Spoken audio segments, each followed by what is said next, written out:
हनुमानाच्या आईचं नाव अंजली.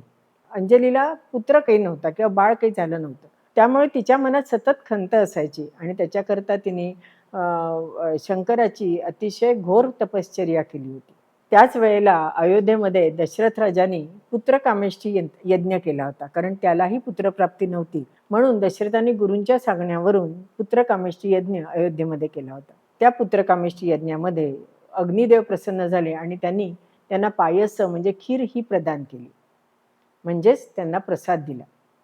दशरथाच्या तिन्ही राण्यांनी तो प्रसाद घेतला आणि त्याच वेळेला खार तिथे आली आणि तिने पायसाचे पात्र होतं म्हणजेच पायस पात्र होतं ते तिथून उचललं आणि ती घेऊन उडून जाऊ लागली. ज्या वेळेला खार हे पायस पात्र घेऊन जात होती त्याच वेळेला अंजनी एका डोंगरावर शंकराची आराधना करत होती. आराधना करताना तिचे ओंजळ ही अशी होती. ज्यावेळेला खार तिथून जात होती त्यावेळेला जोरात वारा सुटला आणि तिच्या हातातनं ते पायस पात्र खाली पडलं.